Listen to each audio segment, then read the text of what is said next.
안녕하세요. 18강 칼 햄펠의 논리 경험주의에 대해서 얘기를 하겠습니다.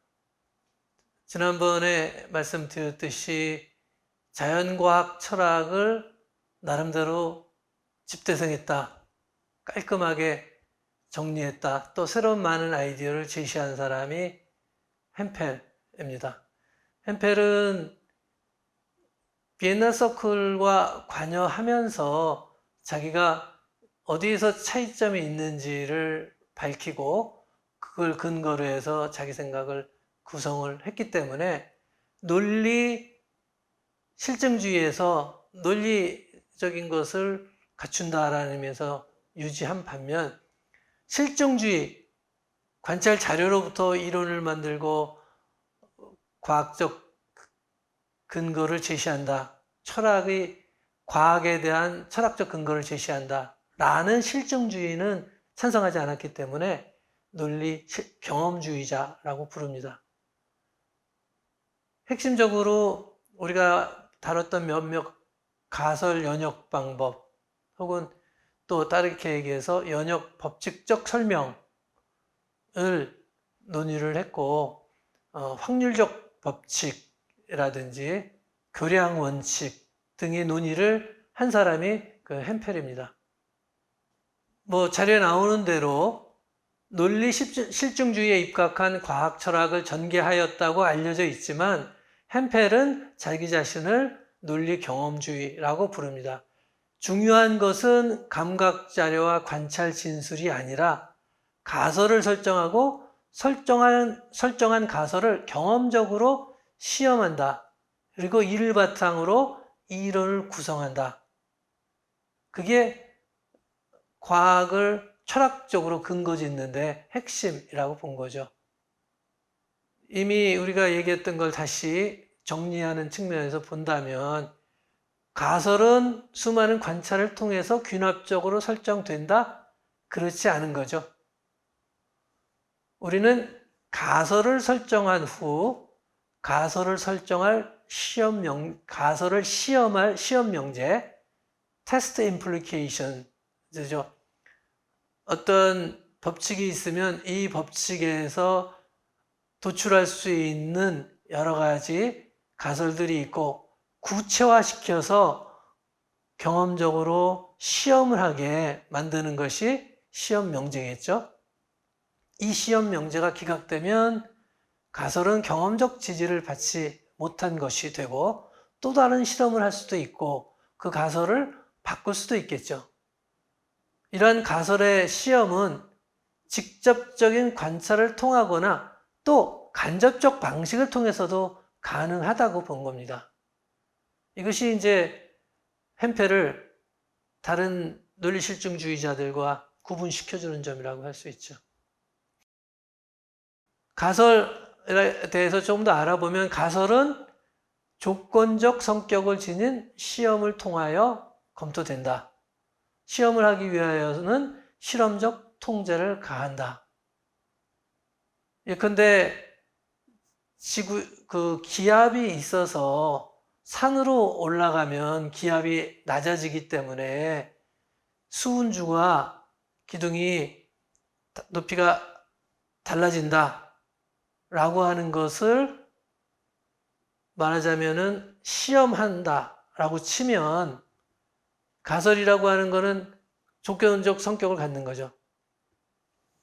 기압이 산으로 올라가서 압력이 낮아지면 수은주가 달라진다. 이러이러하면 어떤 결과가 나타난다 라고 보는 거죠. 그래서 이 시험, 테스트라고 하는 것은 대강의 짐작으로 출발하는 거죠. 시험을 위한 가설, 대강의 짐작으로 출발하여 좀 더 명확한 가설을 만드는데 기여하게 되는 겁니다. 금속선의 길이는 매달린 무게에 달라진다. 금속선이 있는데 거기다가 추를 달아놨습니다. 그래서 금속선의 길이는 결국은 추가 무거우면 더 늘어날 것이고 가벼우면 별로 변화가 없겠죠. 간단한 경험적으로 시험할 수 있는 문장이죠.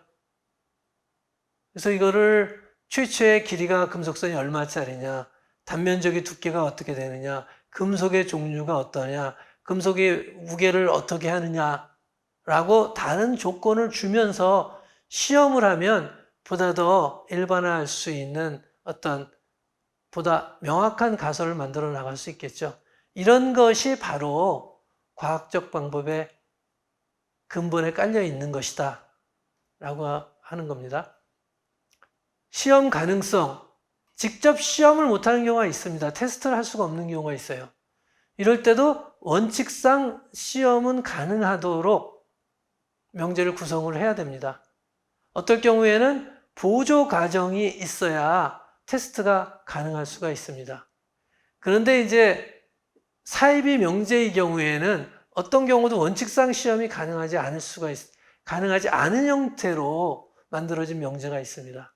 예컨대 물질 사이에 작용하는 상호 인력, 서로 잡아다니는 힘은 사람과 같이 신체에 내재하는 자연적 성향이다.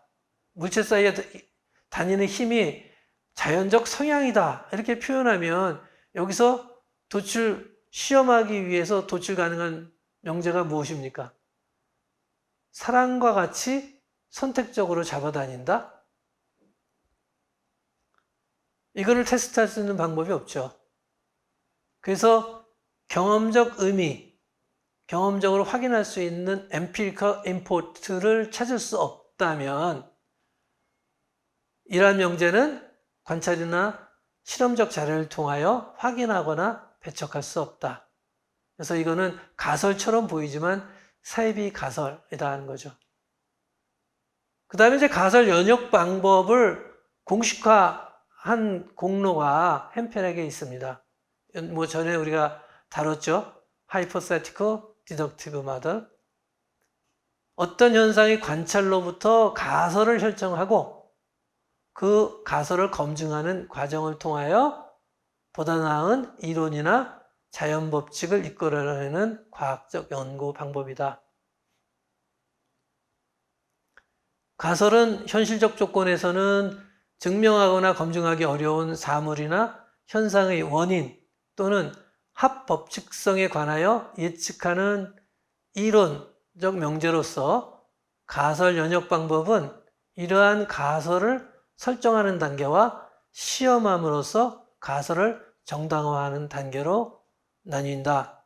그래서 가설 만들고 가설로부터 법칙을 만들고 법칙으로부터 연역하여 또 새로운 가설을 만들면서 계속 경험적 시험을 통해서 처음에 제시한 명제의 진위를 확실성을 확인한다.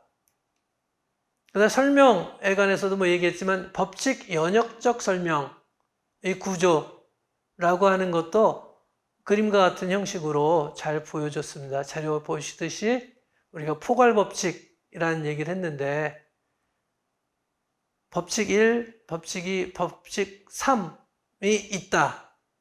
이러한 것이 어떠한 조건 C1, C2, C3가 있을 때는 어떤 사건이 발생한다. 이게 법칙 연역적 설명이죠. 그런데 이 설명을 해주는 법칙인 설명항에는 실상은 사건 2는 이러이러한 조건이면 발생할 것이라고 하는 내용이 들어 있습니다. 이게 연역법이기 때문에 새로운 것이 만들어지는 건 아니고 알지 못했고 생각지 못했던 것을 이러이러한 조건에서는 다음과 같은 현상이 나타날 것이다.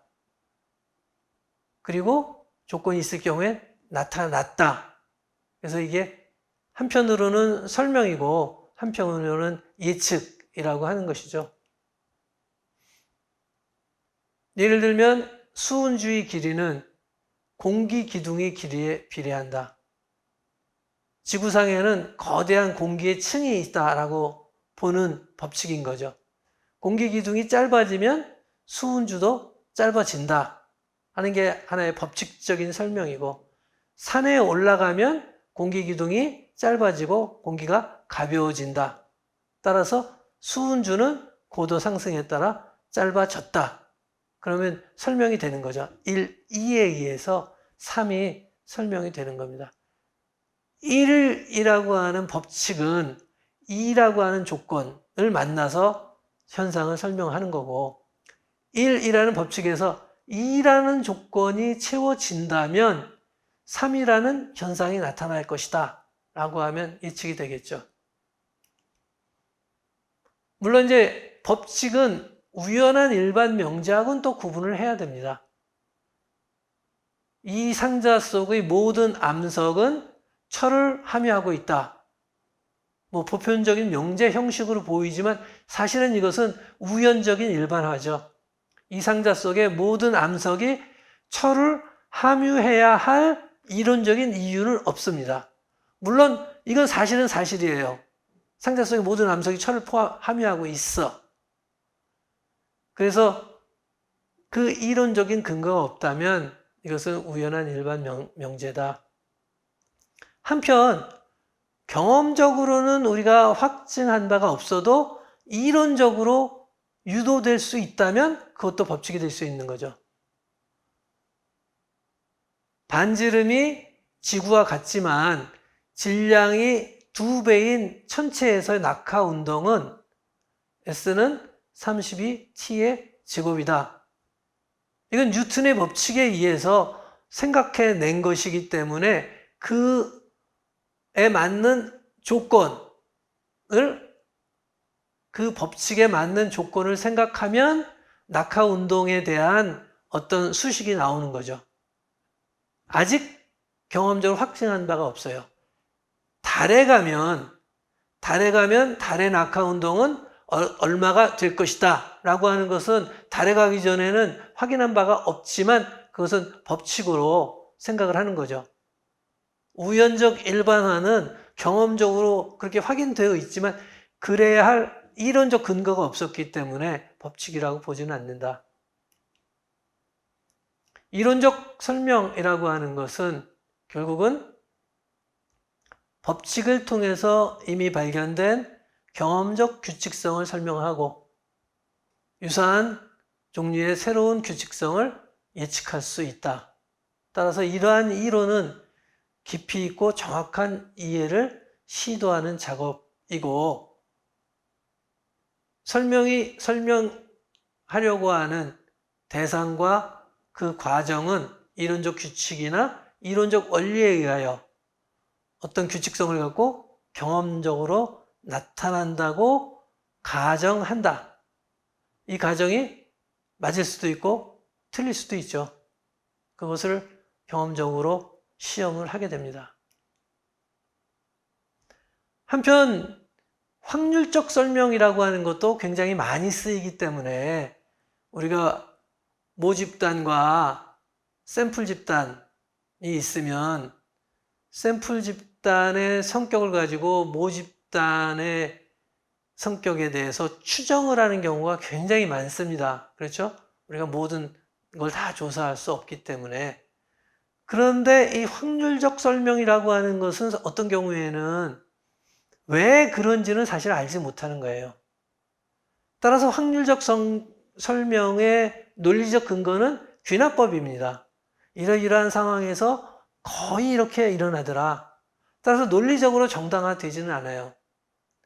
그러나 확률적 법칙에 따라 상당히 많은 것을 나타낼 수 있고 또 그렇게 나타난다는 것을 우리가 예측할 수 있기 때문에 엄격하게 따지면 연역법칙적 설명과는 다른 거고 근거도 명확치 않지만 설명의 한 형식으로 인정하는 것도 괜찮다고 인정을 합니다. 이것이 사실 많은 과학적 설명이라고 하는 것이 확률적인 거죠. 원자 내에 있는 여러 가지 전조와 그 움직임을 정확하게 얘기할 수는 없지만 확률적으로 이거는 이렇게 일어날 것이다 까지는 얘기할 수 있습니다. 그렇다면 그 움직임을 정확하게 얘기할 수 없기 때문에 그 움직임에 대해서 어떤 의미 있는 시험 가능한 명제를 만들지 않는 것이 옳은 것인지 아니면 이렇게 확률적인 명제를 바탕으로 그 움직임을 설명하는 게 맞는 것인지, 햄펠 같은 경우에는 그런 의미에서 확률적 설명의 정당화를 제시를 하고 있습니다. 그림으로 정리해 보면은 이와 같습니다.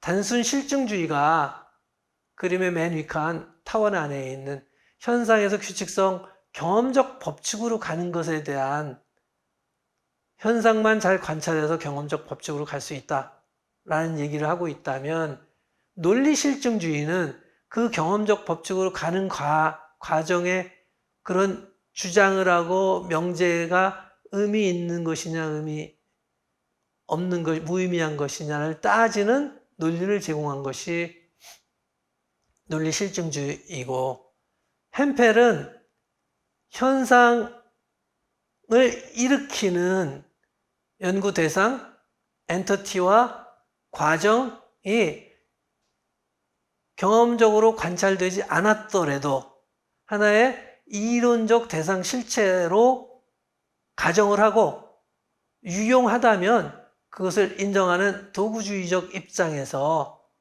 대상의 성격을 나름 인정하고 거기에 대한 가설을 시험을 해보고 그 시험이 통과가 되면 경험적 법칙을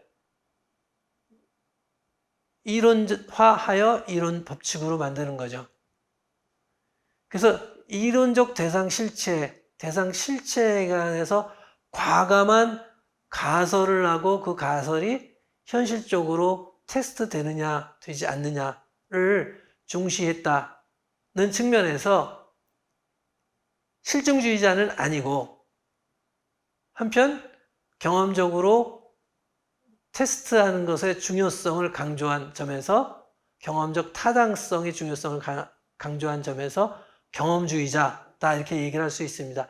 이때 경험주의자라고 하는 것은 영국의 전통적인 경험주의자들 얘기, 인식론적 경험주의자를 얘기하는 것이 아니라 조금 일반적인 의미에서 얘기하는 겁니다. 이 그림이 결국은 자연과학을 연구했던 사람들이 과학을 설명하려고 하는 가장 현대판, 완성판이라고 얘기할 수 있겠습니다. 이 그림은 뭐 제가 그렸지만 그림의 밑바탕이라는 생각은 햄펠의 자연과학의 철학에서 나와 있는 그대로를 제가 한번 그려본 것입니다. 이것으로서 실증주의 과학관과 관련된 중요한 이야기를 모두 마쳤습니다. 앞으로 얘기하겠지만 이 연구 대상과 과정, 이론적인 실체를 어떻게 보느냐에 따라서 다른 이야기가 가능합니다. 이론적 대상 실체, 연구 대상 실체가 사회인 경우 이것은 인간이 그 구성원이기 때문에 해석적 입장에서 보아야 된다라는 것이 해석주의 과학 철학이고, 대상과 과정에 대해서 우리가 어떤 방법으로 접근하느냐, 그 대상과 실체가 사회인 경우라도 그것이 어떤 특정한 성격을 갖고 있다라는 것을 전제로 하고 새로운 과학 철학을 만드는 것은 과학적 실제주의입니다. 그래서 그 이야기를 제대로 이해하려면 이 그림에서 표현된 햄펠의 생각을 잘 이해하시면 좋습니다. 앞으로 이걸 근거로 해서 계속 이야기를 풀어나가겠습니다.